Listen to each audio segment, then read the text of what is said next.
Sarap siya, oh. Habang kumakain ng raw-dried fish. Ayan. Nakakatakam din. You like that? Pero masarap siya. In fairness, masarap siya. Natikman ko noon. Ayaw ko niyang kumain. Pero nung natikman ko, nako, napakasarap. Na-addict na ako. Marami kaming dried fish dito. Ayan. Nakahang doon sa may pintuan. Ang sarap niyan. Kaya lang matigas. Pero pag durog-durog na okay lang. Oo, yan. Hinihimay-himay niya. Sarap na sarap. Kumain na kasi ako kanina kaya hindi niya nakita. Ayan, nakunat. Sabi niya nung World War II, yung balat niyan, yun ang ginagawang sapatos ng mga tao dito sa Norway. Sabi niya sa akin. Ayan. Ginagawang sapatos daw yan. Yung balat niyan. Ayan. Noong una hindi ako makain yung isda na yan kasi naninibago ba ako. Iba kasi yung itsura niya. Ngayon lang ako nakakita ng ganyang klaseng isda, di ba? Wala naman tayo sa Pilipinas ng ganyang klaseng isda. Kaya parang kung hindi familiar sa akin, ayokong kainin. Pero yung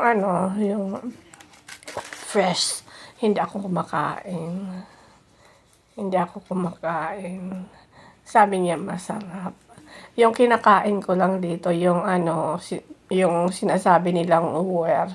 Parang maya-maya yung itsura sa atin. Yun lang kinakain ko. At saka yung palad, yung kuwaita pangalan dito, yung flat fish. Yun lang kinakain ko na isda dito. Pero yung iba hindi na.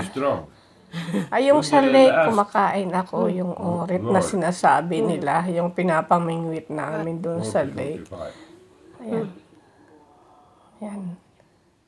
On the Mandy, they make shoes from dry skin. Because det var problem med läder. Ayan. Så det från torsken också från Pinapaliwanag niya yung dry skin. ginawang shoes daw yung And they make shoes. yung balat. You make shoes? Do that in all days. Smell fish. Och under det var då det var problem to get shoes.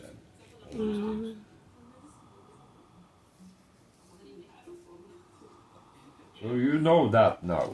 Yeah. Hindi yan maarte. O, tingnan mo nga dyan sa laptop. Kakainin niya yan. Yup.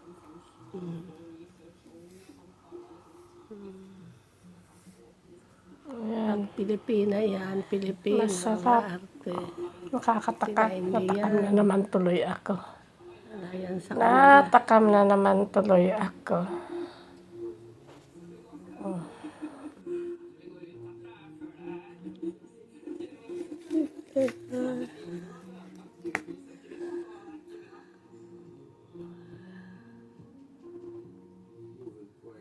Ayan.